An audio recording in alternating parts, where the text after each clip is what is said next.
नमस्कार दोस्तों, स्वागत है आप सभी का एक बार फिर से आपके अपने YouTube चैनल इम्प्रेसिव मैथ्स पर। आशा करता हूं कि आप सब अच्छे होंगे। आज की इस वीडियो में हम 21 अप्रैल 2022 शिफ्ट 2 के क्वेश्चंस को सॉल्व करेंगे। तो चलिए स्टार्ट करते हैं अपने क्वेश्चन नंबर 1 से। क्वेश्चन नंबर 1 में हमें दिया हुआ है कि यदि कोसिकेंट A = सेकेंट B है, जहाँ A और B न्यून कोण है, तो A + B का मान क्या है। तो इस क्वेश्चन में हमें मालूम है कि कोई भी जो दो फंक्शन है वो अगर अपोजिट हो और इक्वल हो तो उनके एंगल का जोड़ 90 डिग्री होता है। तो यहाँ पे कोसिकेंट A और सेकेंट B दोनों अपोजिट फंक्शन है और इक्वल भी हैं, तो दोनों के एंगल का योग क्या होगा, 90 डिग्री होगा। तो यहाँ से मेरे पास क्या आ जाएगा, A + B = 90 डिग्री। और वही उसने क्वेश्चन में मेरे से पूछा था, तो कौन सा आंसर हो जाएगा मेरा, ऑप्शन नंबर 3। तो चलिए बढ़ते हैं अपने क्वेश्चन नंबर 2 की तरफ। क्वेश्चन नंबर 2 में हमें दिया हुआ कि ट्राइंगल ABC में A, B और C से खींचे गए लंब सम्मुख भुजाओं से क्रमशः बिंदु D, E और F पर मिलते हैं। तो सबसे पहले मैं एक ट्राइंगल ड्रॉ कर लेता हूँ। तो ये मेरी ट्राइंगल है, ये पॉइंट ले लेता हूँ मैं, यहाँ पे A है, ये मेरा B पॉइंट है और यहाँ पे C पॉइंट है। अभी उसने दिया है कि A, B और C से खींचे गए लंब सम्मुख भुजाओं से क्रमशः D, E और F पर मिलते हैं। तो यहाँ से एक परपेंडिकुलर ड्रॉ किया मैंने, तो ये D पर मिलता है। अगर मैंने B से परपेंडिकुलर ड्रॉ किया तो ये E पर मिलता है, और अगर C से एक परपेंडिकुलर ड्रॉ किया तो ये पॉइंट F पर मिलता है। अभी उसने क्या दिया हुआ कि AD, B और CF बिंदु P पर प्रतिच्छेद करते हैं, तो ये P पॉइंट आया। और अभी दिया हुआ है यदि एंगल EPD = 110 डिग्री, तो ये वाला एंगल मेरे को दिया हुआ है 110 डिग्री। अगर ये 110 है तो इधर वाला कितना हो जाएगा, ये 70 डिग्री हो जाएगा, क्योंकि ये भी 90 है और ये भी 90 है, तो दोनों एंगल का जोड़ कितना होगा, 180। तो इधर से ये 70 डिग्री बच गया। तो अभी उसने क्वेश्चन में हमें बताया कि A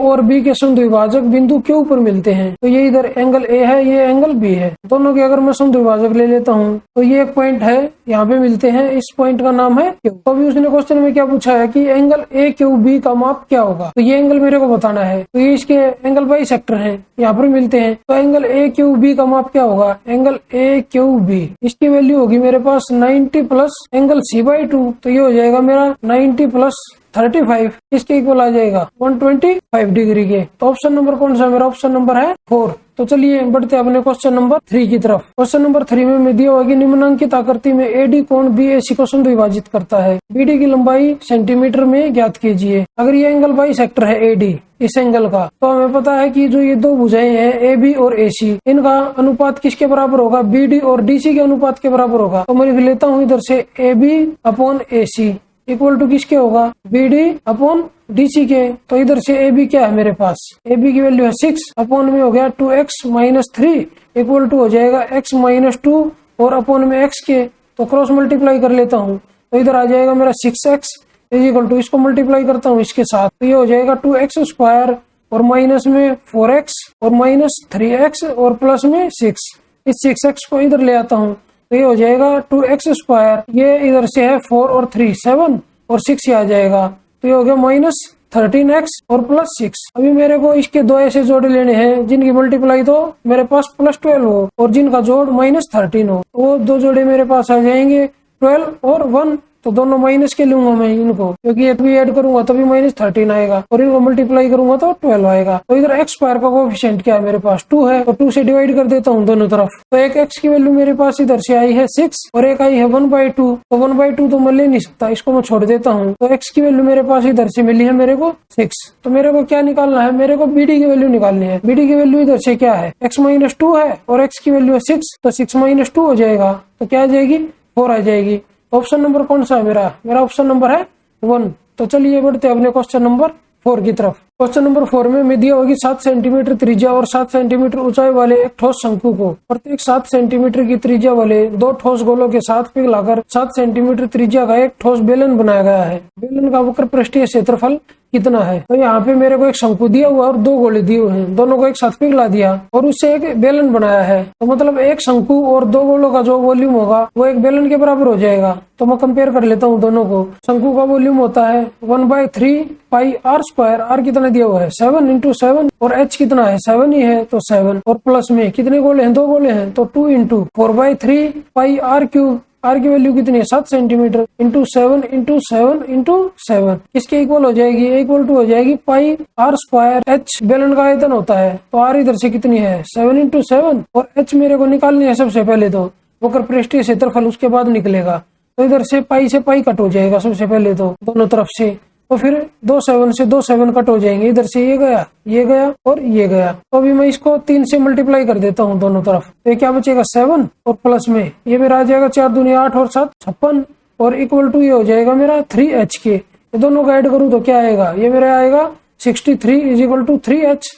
तो इधर से h की वैल्यू क्या आई, इधर से h की वैल्यू आई 21। तो अभी मेरे को बेलन का वक्र पृष्ठीय क्षेत्रफल निकालना है, मतलब लेटरल सरफेस एरिया मेरे को निकालना है बेलन का।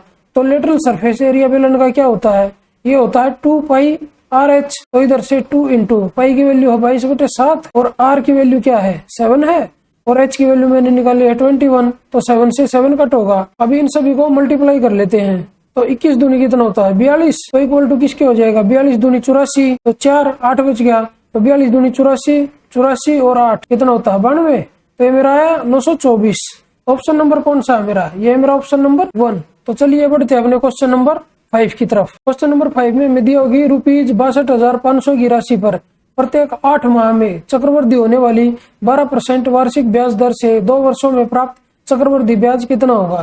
तो इसमें सबसे पहले हमें क्या दिया हुआ है, ये हमें देखना है कि इधर दिया हुआ 8 माह में। तो सबसे पहले मेरे को 8 महीने के हिसाब से रेट निकालनी है और टाइम निकालना है। तो 12 महीने के लिए रेट कितनी है 12%।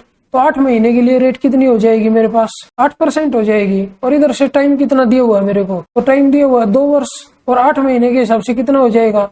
तो 2 वर्षों में कितने महीने होते हैं 24। तो 8 के हिसाब से कितने वर्ष हो गए 3 वर्ष हो गए। तो इक्वल टू 3 ईयर्स। तो अभी मेरे को जो इंटरेस्ट निकालना है कंपाउंड इंटरेस्ट वो इस रेट के हिसाब से और इस टाइम के हिसाब से निकालना है। तो प्रिंसिपल क्या दिया हुआ है मेरे को, प्रिंसिपल दिया हुआ है 62,500। अगर इस रेट को मैं भिन्न में लिखना चाहूँ तो मैं लिख सकता हूँ 8/100 और ये कट करके कितना आ जाएगा, ये आ जाएगा मेरा 2/25। तो अभी मैं सबसे पहले ए निकालता हूँ। ए क्या होता है पी का R%। तो इसका R% क्या हो जाएगा इंटू 2/25। तो 25 से कितने पे कट होगा 25 और 2 0। तो ए की वैल्यू मेरी आई 5,000 इधर से। तो अभी मैं बी निकालूंगा। तो बी क्या होता है ए का R%। तो इंटू में मैं कर देता हूँ 2/25। तो 25 से कट होगा 25 दूनी 50 तो 200 आ गया। तो बी की वैल्यू आई 400। अभी मैं सी निकालता हूँ। तो सी की वैल्यू क्या होती है बी का R% इंटू 2/25 कर देता हूँ। तो 25 से कितने पे कट होगा, ये 16 पे कट हो जाएगा। तो सी की वैल्यू मेरे पास आई 32। तो अभी 3 वर्ष का जो चक्रवृद्धि ब्याज है वो क्या होता है, वो होता है 3A प्लस 3B और प्लस में सी। इधर से ए कितना था 5,000, उसका 3 गुना कितना होगा 15,000 और इधर से 3B मेरे को निकालना है। और बी की वैल्यू कितनी निकाली थी मैंने 400 और उसका 3 गुना कितना होगा, ये 1200 हो जाएगा। तो 1200 इसमें ऐड कर देता हूँ मैं।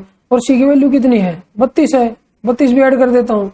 तो सभी को जोड़ करके क्या आ जाएगा, ये 2 आएगा 3 और ये 2 ये 6 1। तो ये मेरा आया 16,232 रुपए। ऑप्शन नंबर कौन सा है मेरा, ये है मेरा ऑप्शन नंबर 2।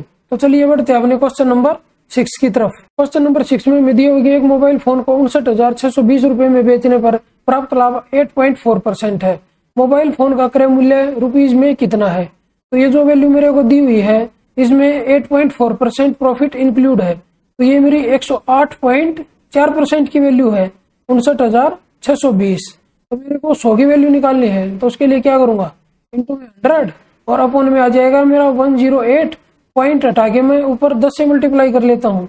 तो इसको मैं कट करता हूँ। तो सबसे पहले ये कितने पे कट होगा, सबसे पहले 5 पे कट होगा इधर से। तो 5 पे कट हो गए 5 चौक 20 0 2 5 8 40 और 2 42 और 5 एकम 5 तो 120 आया। इसमें से अगर मैं ये माइनस करूँ तो 2 आएगा, इधर से 4 आएगा, इधर से 5 और 1 0 है तो ये फिर 5 पे गया। तो इधर से क्या आया मेरा, इधर से वैल्यू आई मेरी 55,000 रुपए। तो ये मेरा क्या आया है, ये मेरा मोबाइल फोन का सीपी आया है। तो ऑप्शन नंबर कौन सा है मेरा, ऑप्शन नंबर है 2। तो चलिए बढ़ते हैं अपने क्वेश्चन नंबर 7 की तरफ। क्वेश्चन नंबर 7 में दिया होगी यदि a² + b² = 65 और ab = 8 है और a ग्रेटर देन b और ग्रेटर देन 0 है तो a² - b² का मान क्या होगा। तो इधर से ab 8 दिया हुआ है तो a और b की वैल्यू अगर मैं रखना चाहूँ तो क्या रख सकता हूँ, 8 और 1 रख सकता हूँ, 8 × 1 और 4 × 2। इधर मैंने a की जगह बड़ी वैल्यू क्यों रखी, क्योंकि क्वेश्चन मेरे को दिया हुआ है कि a बड़ा है b से, तो इसलिए मैंने बड़ी वैल्यू आगे रखी है और छोटी वैल्यू पीछे। अगर मैं इसको एक बार इस इक्वेशन में पुट करके देखूं तो जिस पे अगर सेटिस्फाई होता होगा तो ये मेरी वैल्यू हो जाएंगी a और b की। अगर नहीं सेटिस्फाई होगा तो इसको प्रॉपर तरीके से सोल्व करेंगे। तो चलिए a की वैल्यू इधर रख देता हूँ मैं 8। तो 8 का स्क्वायर कितना हो जाएगा 64 और प्लस में 1 का स्क्वायर 1 होगा, तो मेरा आ गया 65। तो कंडीशन सेटिस्फाई होगी, मतलब ए और बी की वैल्यू मेरी 8 और 1 है। तो मैं डायरेक्ट ये वैल्यू उठा के जो मेरे से पूछा उसमें रख देता हूँ। तो इधर से ए स्क्वायर की जगह मैं 8 रख देता हूँ, तो ये हो गया 64 और माइनस बी की जगह मैं रख देता हूँ 1 का स्क्वायर 1, तो कितनी आई वैल्यू, मेरी वैल्यू आई है 63। तो ये ऑप्शन नंबर कौन सा है मेरा, ये ऑप्शन नंबर 4। तो चलिए बढ़ते अपने क्वेश्चन नंबर 8 की तरफ। क्वेश्चन नंबर 8 में हमें दिया हुआ है कि केंद्र O वाले एक वृत्त का व्यास AB है। तो सबसे पहले मैं एक सर्कल ड्रॉ कर लेता हूँ, इसका सेंटर है O और इसका व्यास है AB। तो यहाँ से मैं इसको मिला देता हूँ, ये मेरा A पॉइंट है, ये मेरा B पॉइंट है। अभी उसने क्या दिया हुआ है कि AB के किसी भी और वृत्त पर दो बिंदु C और D इस प्रकार है कि CAB इक्वल टू 52 डिग्री और ABD इक्वल टू 47 डिग्री। तो AB के दोनों तरफ कोई भी दो बिंदु है C और D, तो वो C और D किसी भी साइड हो सकते हैं। तो मैं यहाँ पे C पॉइंट ले लेता हूँ और यहाँ पे D पॉइंट ले लेता हूँ। तो मेरे को एंगल दिए हुए हैं CAB, तो ये इधर से इसको मिला देता हूँ। तो ये एंगल कितना दिया हुआ है, 52 डिग्री दिया हुआ है और ABD दिया हुआ है मेरे को, तो मैं B को D से मिला देता हूँ। तो ये एंगल मेरे को दिया हुआ है 47 डिग्री। तो अगर मैं C को B से मिला लेता हूँ और A को D से मिला लेता हूँ, तो क्वेश्चन मेरे से पूछा क्या है कि एंगल CAD और एंगल CBD के मापों में अंतर डिग्री में क्या है। मतलब CAD ये वाला पूरा एंगल और ये वाला पूरा एंगल, इन दोनों एंगल के बीच का डिफरेंस मेरे से पूछा है। तो मेरे को मालूम है कि ये एंगल 90 डिग्री होगा मेरा, क्योंकि अर्धवर्त में बना हुआ कोण है, और ये वाला एंगल भी 90 डिग्री हो जाएगा क्योंकि ये भी अर्धवर्त में बना कोण है। तो अगर ये 90 डिग्री है, ये 52 है, तो इस एंगल की वैल्यू हो जाएगी मेरी 38 डिग्री। अगर ये 90 डिग्री है इधर और ये 47 डिग्री है, तो इस एंगल की वैल्यू मेरे पास हो जाएगी 43 डिग्री। अगर मैं दोनों को ऐड करूं तो ये मेरा आ गया 95 डिग्री इधर से, और अगर मैं इन दोनों को ऐड करूं तो ये मेरा आ गया 85 डिग्री। और इन दोनों का डिफरेंस कितना आ जाएगा, इन दोनों में डिफरेंस है 10 का, तो ये 10 डिग्री आ जाएगा मेरा, यही मेरा आंसर होगा। तो ऑप्शन नंबर कौन सा मेरा, ऑप्शन नंबर है 1। तो चलिए बढ़ते हैं अपने क्वेश्चन नंबर 9 की तरफ। क्वेश्चन नंबर 9 में हमसे पूछा है कि 400 और 500 के बीच की उन संख्याओं का योग क्या है जिन्हें 6, 12 और 16 से विभाजित करने पर कोई शेषफल नहीं बचता। तो सबसे पहले इसमें मैं क्या करूंगा, सबसे पहले यहाँ पे इनका एलसीएम ले लेते हैं तीनों का। तो ये तीनों का एलसीएम कितना आ जाएगा हमारे पास, 48 आ जाएगा। तो मैं क्या करूंगा, अभी मैं 400 और 500 के बीच ऐसी संख्याएं देखूंगा जो 48 से कम्प्लीटली डिविजिबल होती होंगी। तो एक तो मेरे पास 480 आ जाएगी, तो इससे अगर मैं नेक्स्ट देखूंगा तो 500 से ज्यादा हो जाएगी, तो वो मेरे को लेनी नहीं है। तो इससे कम एक कौन सी संख्या आएगी जो 48 से डिवाइड होगी। तो 48 अगर मैं इसमें से कम कर देता हूँ तो 48 कम करके कितना आ जाएगा मेरा, 432 आ जाएगा। और इससे अगर मैं कम करना चाहूँ तो वो 400 से कम आ जाएगी, तो उस संख्या को भी मैं नहीं लूंगा। तो मेरे पास ये दो ही संख्या ऐसी होंगी जो ये तीनों से पूरी डिविजिबल होंगी और कोई भी शेष नहीं बचेगा। तो चलिए इन दोनों संख्याओं को जोड़ लेते हैं, इधर 2 आ जाएगा, इधर 1 आएगा, इधर 9। ये दोनों संख्याओं का जोड़ आया मेरे पास 912, क्योंकि उन्होंने पूछा था कि उन संख्याओं का योग क्या है। ऑप्शन नंबर कौन सा है मेरा, ऑप्शन नंबर है 4। तो चलिए बढ़ते हैं अपने क्वेश्चन नंबर 10 की तरफ। क्वेश्चन नंबर 10 में हमें दिए होगी यदि 9 अंकों वाली संख्या 485x 3678y 72 से विभाज्य है तो x के सबसे छोटे मान के लिए 2y माइनस 3x का मान क्या होगा। 72 से डिविजिबल होने का क्या मतलब है कि वो संख्या 8 और 9 दोनों से डिविजिबल है। तो सबसे पहले मैं 8 से डिविजिबिलिटी रूल के हिसाब से चेक कर लेता हूँ। तो लास्ट की 3 डिजिट देखूंगा मैं, तो इसको मैं अगर 8 से डिवाइड करूँ तो 8 में 72, 6 बच गया। तो लास्ट में y की वैल्यू क्या होनी चाहिए, 4 होनी चाहिए, तभी 64 होगा और वो 8 से कटेगा। तो y की वैल्यू तो मेरे को इधर से पता चल गई कि 4 है। तो अभी मैं 9 से डिविजिबिलिटी रूल और चेक कर लेता हूँ। तो मैं ऐसा करता हूँ कि जिन जिन अंकों का योग 9 से डिविजिबल होता है उनको मैं कट कर देता हूँ। तो इधर से ये 4 और 8 12, 12 और 6 18, ये कट कर दिया मैंने। तो इधर से 7 और 3 10 और 8 18, ये कट हो जाएगा। और इधर से 5 और 4 9, ये कट हो जाएगा। तो अभी उसने पूछा कि x के सबसे छोटे मान के लिए, तो x का सबसे छोटा मान इधर मैं क्या रख सकता हूँ, तो 0 रख सकता हूँ मैं, क्योंकि यहाँ पे या तो 0 आता या 9 आता, और उनमें दोनों में सबसे छोटा कौन होता, तो 0 होती। तो अभी उसने क्वेश्चन में हमसे क्या पूछा कि 2y माइनस 3x का मान बताओ। तो इधर से y की वैल्यू क्या आई थी मेरी, 4 आई थी, तो मैं रख देता हूँ इधर 2 इंटू 4 और माइनस। तो x की वैल्यू कितनी आई थी, 0, तो 0 इंटू कुछ भी रहेगा तो 0 आएगा। तो इधर से 0, तो 4 दूनी 8, तो इसका आंसर आया है 8। तो ऑप्शन नंबर कौन सा मेरा, ऑप्शन नंबर है 4। तो चलिए बढ़ते हैं अपने क्वेश्चन नंबर 11 की तरफ। क्वेश्चन नंबर 11 में हमें दिया हुआ है कि यदि x की power 4 minus 79x square plus 1 is equal to 0 है तो x प्लस x की पावर माइनस 1 का मान लगभग कितना होगा। तो इसको मैं क्या लिख सकता हूँ, इसको मैं लिख सकता हूँ x प्लस 1/x, इसकी वैल्यू मेरे को बतानी है। तो मैं ऐसा करता हूँ, इसको पूरी इक्वेशन को x स्क्वायर से डिवाइड कर देता हूँ। तो क्या आ जाएगा, x square minus 79 plus 1/x square is equal to 0। तो 79 को इधर लेके जाता हूँ मैं, तो ये क्या हो जाएगा, x square plus 1/x square is equal to मेरा आया 79। तो अभी x प्लस 1/x का होल स्क्वायर बनाने के लिए इधर कितने की कमी है, 2 की कमी है। तो इधर मैं 2 ऐड कर देता हूँ। तो यहाँ पे ऐड किया है 2, तो इधर भी 2 ऐड करना पड़ेगा। तो ये मेरा बन गया इधर से x प्लस 1/x का होल स्क्वायर, और इधर से आया मेरा 81। अगर मैं ये स्क्वायर इधर से हटाऊं तो ये इधर रूट आ जाएगा। तो इसका रूट कितना होता है, इसका रूट हो जाएगा 9।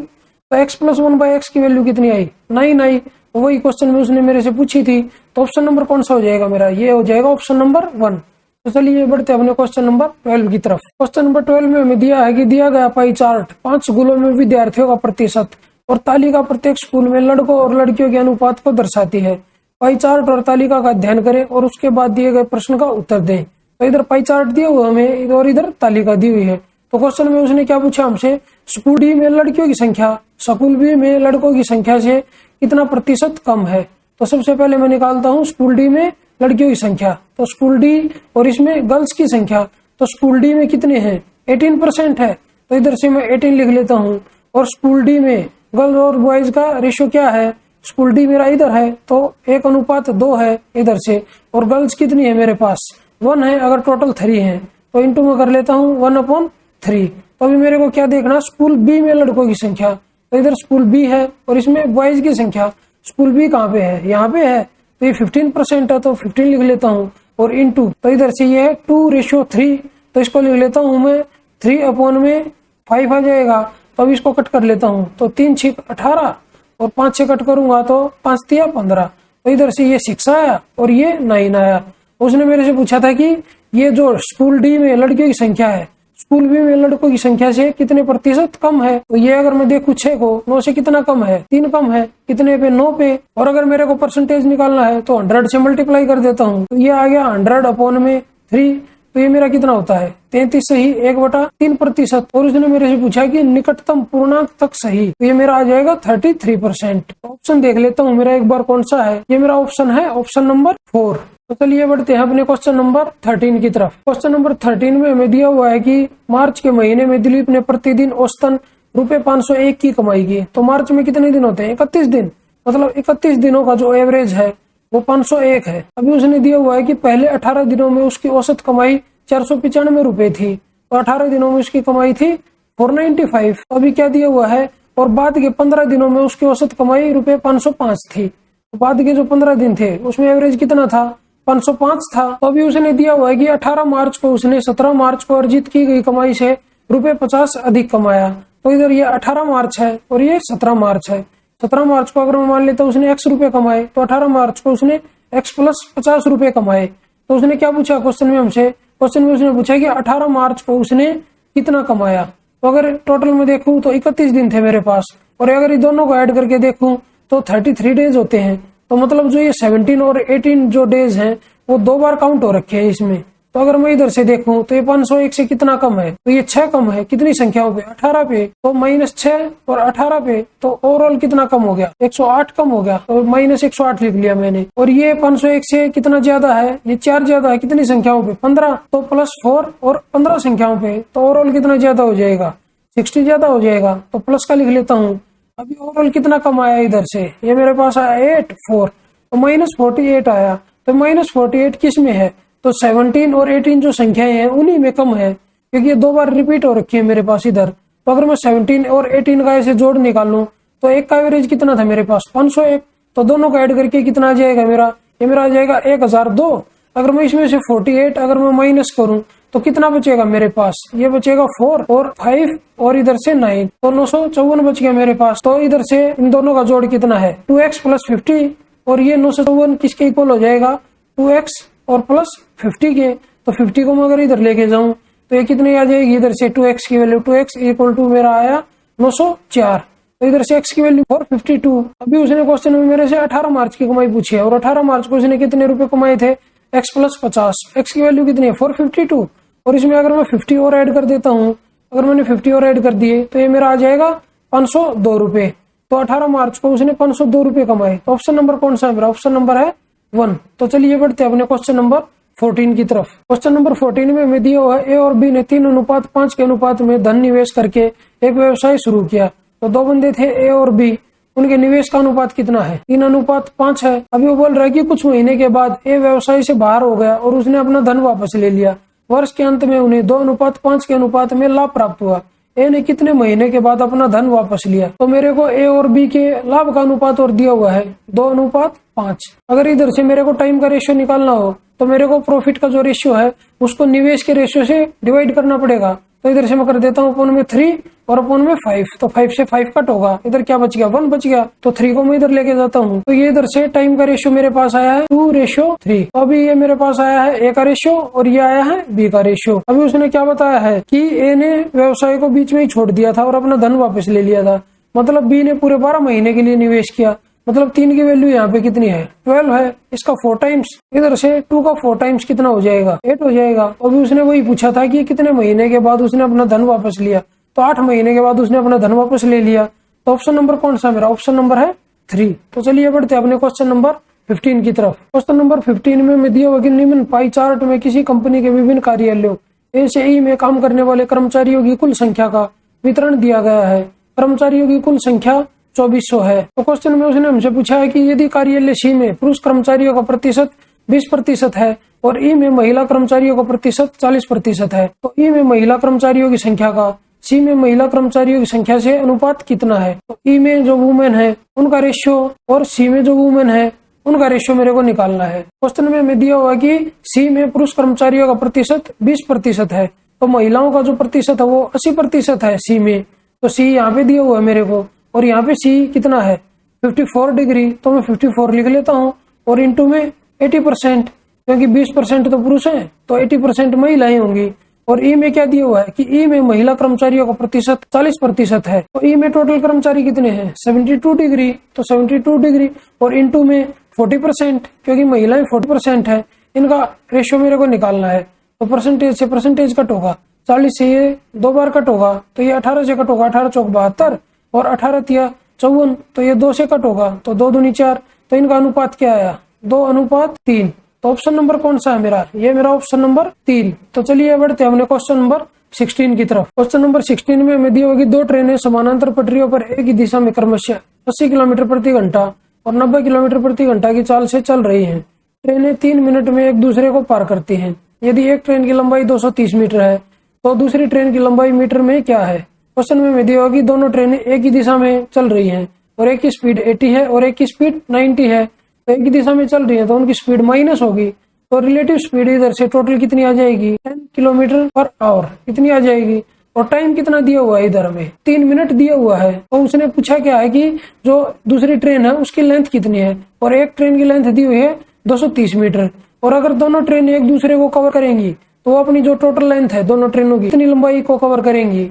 तो एक ट्रेन की लंबाई 230 है और दूसरी ट्रेन की मेरे को निकालनी है। तो इधर से मैं कर लेता हूँ स्पीड इंटू टाइम, और टोटल डिस्टेंस मेरे पास निकल के आ जाएगा, लेकिन वो मेरे को मीटर में चाहिए। तो सबसे पहले किलोमीटर प्रति घंटा दिया हुआ है, इसको मैं मीटर प्रति सेकंड में कन्वर्ट कर लेता हूँ। तो 10 इंटू 5/18 से मल्टीप्लाई कर देता हूँ और इंटू में टाइम कितना? 3 मिनट। तो 3 लिख लेता हूँ, इसको सेकंड बनाना मेरे को।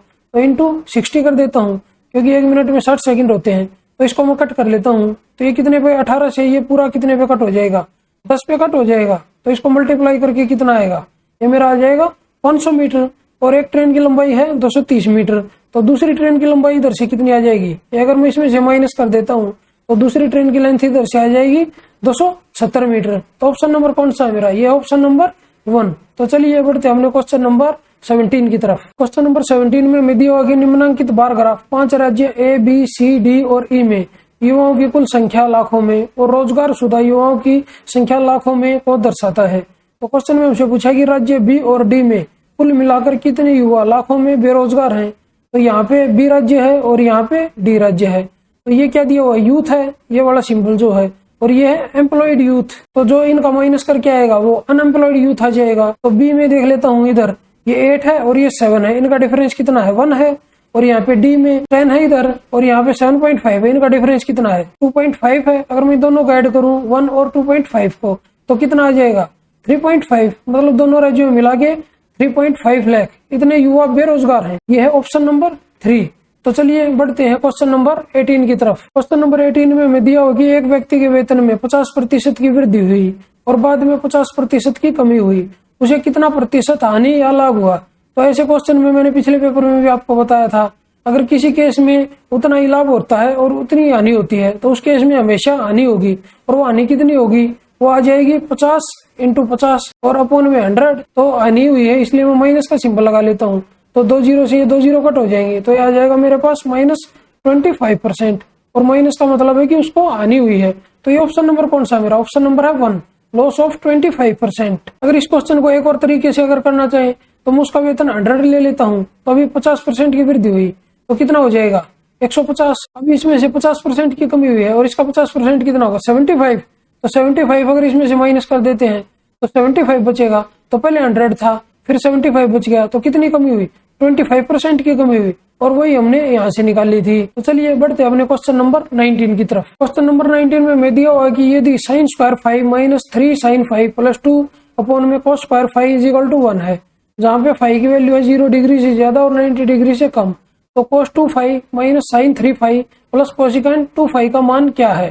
तो सबसे पहले मैं एक बार अपने ऑप्शन देख लेता हूँ। मेरे पास हर ऑप्शन में क्या है √3 दिया हुआ है और √3 कोस में, साइन में और कोसिकेंट में कब आता है, या तो 30 डिग्री पे या 60 डिग्री पे। और मेरे को यहाँ पे दिए हुए 2 3 और 2 तो सबसे ज्यादा मैक्सिमम जो पॉसिबिलिटी मेरी यहाँ पे 5 की वैल्यू आने के हैं वो 30 डिग्री आने के हैं। तो सबसे पहले मैं क्या करूंगा 30 डिग्री को ही पुट कर देता हूँ इसमें। तो ये क्या हो जाएगा इधर से, ये हो जाएगा मेरा cos 60 और उसकी वैल्यू क्या होती है 1/2 और माइनस, अगर 30 डिग्री इसमें रख देता हूँ तो ये हो जाएगा sin 90 और उसकी वैल्यू हो जाएगी 1 और प्लस में अगर मैं 30 इसमें रखता हूँ तो ये कोसिकेंट 60 हो जाएगा और कोसिकेंट 60 होता है 2 अपॉन में √3। तो इसको सोल्व करके क्या आ जाएगा मेरे पास -1/2 और प्लस में 2/√3। इसका मैं एलसीएम ले लेता हूँ, ये आ जाएगा 2√3। तो इधर से आएगा -√3 और प्लस में 4। अगर मैं इसको और सोल्व करूं तो इसको रेशनलाइज करना पड़ेगा, तो वो करने के लिए मेरे को इसको √3 से मल्टीप्लाई करना पड़ेगा और √3 से डिवाइड करना पड़ेगा। तो इसको मैं √3 से मल्टीप्लाई करूंगा ऊपर वाले को, तो ये मेरा आ जाएगा -3 और प्लस में और √3 और अपॉन में ये हो जाएगा मेरा 6। तो ऑप्शन नंबर ये वाला कौन सा है मेरा, ये वाला ऑप्शन है मेरा ऑप्शन नंबर 2। तो चलिए बढ़ते हैं अपने क्वेश्चन नंबर 20 की तरफ। क्वेश्चन नंबर 20 में दी होगी केंद्र O वाले एक वृत्त की 2 जीवाएं AB और CD है और व्यास AD है। तो सबसे पहले मैं एक सर्कल ड्रॉ कर लेता हूँ जिसका सेंटर है O और व्यास है AD। तो यहाँ से मैं इसको मिला लेता हूँ, ये A पॉइंट है मेरा, ये D पॉइंट है। अभी उसने दिया हुआ था कि 2 जीवाएं AB और CD हैं। आगे बढ़ाए जाने पर AB और CD बिंदु P पर मिलती हैं। तो यहाँ से मैं इसको मिला लेता हूँ, ये मेरा B पॉइंट आ जाएगा क्योंकि AB एक जीवा है। और यहाँ पे मैं इसको मिला लेता हूँ, यहाँ पे ये C पॉइंट है क्योंकि CD मेरी एक जीवा है। अभी बोल रहे कि AB को मैंने आगे बढ़ा दिया यहाँ तक और CD को मैंने आगे बढ़ा दिया, तो ये एक पॉइंट आता है, ये P पॉइंट आया जहाँ पे ये मिली। तो अभी उसने क्वेश्चन में दिया हुआ कि यदि एंगल DAP = 27 डिग्री है तो DAP ये वाला एंगल है, ये 27 डिग्री है और एंगल APD = 35 डिग्री। तो ये वाला एंगल मेरे को दिया हुआ 35 डिग्री। तो उसने क्वेश्चन में हमसे पूछा है कि एंगल DBC का माप डिग्री में कितना है। यहाँ से मैं इसको मिला देता हूँ और यहाँ से मैं इसको मिला देता हूँ। ये वाला एंगल उसने मेरे से पूछा है, तो मैं ऐसा करता हूँ A को C से मिला लेता हूँ। अगर मैं ये वाला एंगल निकाल लेता हूँ इधर से, तो ये वाला एंगल और ये वाला एंगल दोनों इक्वल होंगे क्योंकि एक ही जीवा से बने हुए कौन है, एक ही वृत्तखंड में। तो इधर से मैं देखूँ अगर ये वाला एंगल है जो ये 90 डिग्री होगा क्योंकि अर्धवृत्त में बना कौन है, क्योंकि AD व्यास है। अगर ये 90 डिग्री हो गया और ये 35 हो गया इधर से, तो ये दोनों का जोड़ कितना होगा, ये दोनों का जोड़ मेरे पास होगा 55। अगर ये 27 डिग्री है तो ये मेरा 28 डिग्री होगा। अगर ये 28 है तो ये वाला जो एंगल है ये वाला भी मेरा 28 डिग्री आएगा। और वही उसने मेरे से क्वेश्चन में पूछा था कि एंगल DBC का माप कितना है, तो इधर से मेरे पास आया 28 डिग्री। तो ऑप्शन नंबर कौन सा है मेरा, ये है ऑप्शन नंबर 1। तो चलिए बढ़ते हैं अपने क्वेश्चन नंबर 21 की तरफ। क्वेश्चन नंबर 21 में दी होगी एक दुकानदार एक वस्तु पर क्रय मूल्य से X% अधिक मूल्य अंकित करता है और अंकित मूल्य पर 30% की छूट देकर उसे बेचता है। यदि उसे 4.8% की हानि होती है तो X का मान क्या है। तो यहाँ पे मेरे को 4.8% की हानि दी हुई है, इसको मैं क्या लिख सकता हूँ, इसको मैं लिख सकता हूँ 48 अपॉन में 1000। इसको अगर मैं कट करूँ तो 4 से कट होगा तो ये आ जाएगा 12/250। तो फिर 2 से कट होगा तो ये आएगा 6 अपॉन 125, मतलब ये मेरा सीपी है तो ये मेरा लॉस है। इधर से मेरा एसपी आएगा 119। तो एसपी कब आया है? 30% की छूट देने के बाद मार्क प्राइस पर। तो ये 70% की वैल्यू है। अगर मैं 100% की वैल्यू निकाल देता हूँ इधर से तो मेरा अंकित मूल्य आ जाएगा, मतलब मेरा मार्क प्राइस आ जाएगा इधर से 119 और गुणा में 100 और अपॉन में 70, क्योंकि ये 70% था, मेरे को 100% निकालना है। तो 0 से 0 कट हो जाएगी। अगर मैं 7 से इसको कट करूं तो 7 एकम 7 और 7 7 49, तो ये मेरा आया 170। अभी क्वेश्चन में उसने मेरे को दिया होगी वह मार्क प्राइस को क्रय मूल्य से x% अधिक मूल्य पर अंकित करता है, तो x का मान हमें बताना है। तो कॉस्ट प्राइस इधर से मेरा कितना आया 125 और मार्क प्राइस आया 170। तो 125 से कितना ज्यादा है? 45 ज्यादा है। और सीपी मेरा कितना है 125 और परसेंटेज में मेरे को निकालना है, तो 100 से मल्टीप्लाई कर देता हूँ। तो 25 पंजे 125 और 25 चौका 100, तो 5 से कट होगा 9 पे, तो 9 चौक 36%। तो उसने मार्क प्राइस को कॉस्ट प्राइस से 36% बढ़ाया हुआ है। तो ऑप्शन नंबर कौन सा है मेरा? ये ऑप्शन नंबर 3। तो चलिए बढ़ते अपने क्वेश्चन नंबर 22 की तरफ। क्वेश्चन नंबर 22 मेरा सिंप्लीफिकेशन से है। ये एक फंक्शन मेरे को दिया हुआ है, इसको सोल्व करके मेरे को इसकी वैल्यू निकालनी है। तो सबसे पहले मैं इस ब्रैकेट के अंदर जो है, ये बड़े वाली ब्रैकेट, इसके अंदर जो भी दिया हुआ है उसको सोल्व कर लेता हूँ। तो चलिए यहाँ से सोल्व करना स्टार्ट करते हैं। तो 5 चौक 20 और 21/4 और इधर से डिवाइड का सिंबल दिया हुआ है, इसको मैं मल्टीप्लाई कर लेता हूँ इनटू में। 3 दूनी 6 और 1 7, तो 7/2 था तो इसको मैंने लिख लिया 2/7 मल्टीप्लाई किया है क्योंकि, और इनटू में 5/12 और माइनस में 3/16। तो इधर से मैं 7 से कट कर लेता हूँ, 7 या 21 और 3 से कट करूंगा तो 3 चौक 12। तो इधर से क्या बच गया 10/16 बच गया मेरा, और माइनस में 3/16, तो माइनस करके क्या आया तो 7/16 है मेरा। इसको सोल्व करके इस वाली ब्रैकेट को सोल्व करके इधर से मेरा आया 7/16। इसके बाद मैं छोटे वाली ब्रैकेट के अंदर जो भी है उसको सोल्व कर लेता हूँ, और उसमें भी सबसे पहले मैं इस ऑफ को सोल्व करूंगा। तो इसको मैं क्या लिख सकता हूँ 6 18 और 2 20, तो आ जाएगा मेरा 20/3, और ऑफ का मतलब होता है इनटू। तो ये इधर था 5/14, तो इसकी वैल्यू ये आई सोल्व करके। और इसको अगर मैं लिखना चाहूँ तो 7 21 और 4 25, तो इसको मैं लिखूंगा 25/7, और डिवाइड था इसको मल्टीप्लाई करूं तो इन सभी टर्म को मैं पलट देता हूँ, तो आ जाएगा 14/5 और इंटू में 3/20। अगर मैं इसको 7 से कट करूं तो 2 पे कट होगा, इसको 5 से कट करूंगा तो 5 पे कट होगा, और इसको 5 से कट करूंगा तो 5 चौक 20, ये 2 से 2 पे कट होगा।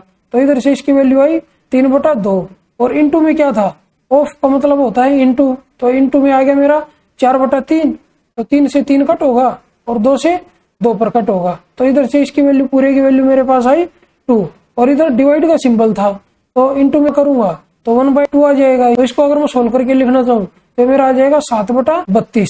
तो ऑप्शन नंबर कौन सा है मेरा? ऑप्शन नंबर है 4। तो चलिए बढ़ते हैं अपने क्वेश्चन नंबर 23 की तरफ। क्वेश्चन नंबर 23 में हमें दिया होगी एक 18 मीटर लंबी सीढ़ी किसी दीवार के सहारे ऐसे टिकी हुई है कि सीढ़ी और दीवार के बीच का कोण 30 डिग्री है। सीढ़ी का आधार दीवार से कितनी दूर मीटर में है? तो इधर मैं मान लेता हूँ ये मेरी दीवार है, और यहाँ पे ये इसके साथ ये एक सीढ़ी लगी हुई है, और यहाँ पे ये जमीन है, इसको मैंने इससे मिला दिया। तो सीढ़ी की लंबाई मेरे को दी हुई है 18 मीटर, और दीवार और सीढ़ी के बीच का कोण 30 डिग्री है। तो ये वाला एंगल कितना दिया हुआ है? 30 डिग्री दिया हुआ है। अभी मेरे को पता है कि 30 डिग्री के सामने 1 होता है, और ये मेरा √3 होता है, और ये 2 होता है। तो क्वेश्चन में उसने मेरे से पूछा कि सीढ़ी का आधार दीवार से कितनी दूर मीटर में है, तो मेरे को यहाँ से लेके यहाँ तक की जो डिस्टेंस है वो पूछी है। तो 2 की वैल्यू क्वेश्चन में कितनी दी हुई है? 18 दी हुई है, और मेरे को 1 की वैल्यू निकालनी है, तो इसकी हाफ हो जाएगी तो 9 आएगा। तो ऑप्शन नंबर कौन सा है मेरा? ऑप्शन नंबर है 3। तो चलिए बढ़ते हैं अपने क्वेश्चन नंबर 24 की तरफ। क्वेश्चन नंबर 24 में हमें दिया होगी एक टायर में 2 पंचर हैं। पहला पंचर अकेले 45 मिनट में और दूसरा पंचर अकेले 90 मिनट में टायर को पिचका देता है। यदि हवा एक नियत दर से बाहर निकलती है तो दोनों पंचर एक साथ मिलकर टायर को पिचकाने में कितना समय मिनटों में लेंगे? तो पहला पंचर और दूसरा पंचर, पहला 45 मिनट में पिचकाता है और दूसरा 90 मिनट में, तो दोनों का एलसीएम ले लेता हूँ मैं 90। तो इधर से इसकी एफिशिएंसी आई है 1 और इसकी एफिशिएंसी आई है 2। तो उसने बोला कि दोनों पंचर एक साथ मिलकर टायर को कितने मिनटों में पिचका लेंगे? तो इसकी एफिशिएंसी है 2 और इसकी 1, तो दोनों के मिला के कितनी होगी 3, और अपॉन में मैं 3 कर देता हूँ, तो दोनों मिला के जो उसको पिचकाएंगे वो टाइम आ जाएगा मेरे पास। तो इधर से आया 30, तो यह 30 मिनट में पिचका देंगे। तो ऑप्शन नंबर कौन सा मेरा? ऑप्शन नंबर है 1। तो चलिए बढ़ते अपने क्वेश्चन नंबर 25 की तरफ। क्वेश्चन नंबर 25 में हमें दिया होगा निम्नलिखित ग्राफ का अध्ययन करें और उसके बाद दिए गए प्रश्न का उत्तर दें। तो क्वेश्चन में हमसे पूछा है कि रुपए 450 से कम दैनिक मजदूरी वाले श्रमिकों की कुल संख्या का रुपए 650 और उससे अधिक दैनिक मजदूरी वाले श्रमिकों की कुल संख्या से अनुपात क्या है? तो 450 कहाँ पे है, इधर 450। तो इससे कम कितने हैं, इससे कम है 30, और क्या दिया हुआ है कि 650 और उससे अधिक। तो 650 यहाँ पे है और इससे अधिक कितने हैं, 35 है। ये दोनों का मेरे को रेशियो निकालना है, तो मेरे को निकालना है 30:35। तो इसको मैं 5 से कट करूंगा तो ये 5 से कट होके 6 आ जाएगा, 5 से कट होके 7 आ जाएगा। तो ये अनुपात है मेरे पास 6:7। तो ऑप्शन नंबर कौन सा है मेरा, ये है मेरा ऑप्शन नंबर 3, 6:7। तो चलिए आज की इस वीडियो को यहीं पे समाप्त करते हैं और मिलते हैं एक नई वीडियो में एक नए पेपर के साथ। तब तक के लिए बाय बाय, टेक केयर। अगर आप लोगों को मेरी वीडियो पसंद आई हो तो मेरी वीडियो को लाइक कीजिए, अपने दोस्तों के साथ शेयर कीजिए, और अगर आप मेरे चैनल पर नए हैं तो मेरे चैनल को सब्सक्राइब जरूर कीजिए। और अगर आप लोगों को इस क्वेश्चन पेपर की PDF बाइलिंगुअल में चाहिए तो मेरे टेलीग्राम चैनल इंप्रेसिव मैथ्स को ज्वाइन करना ना भूलें। धन्यवाद।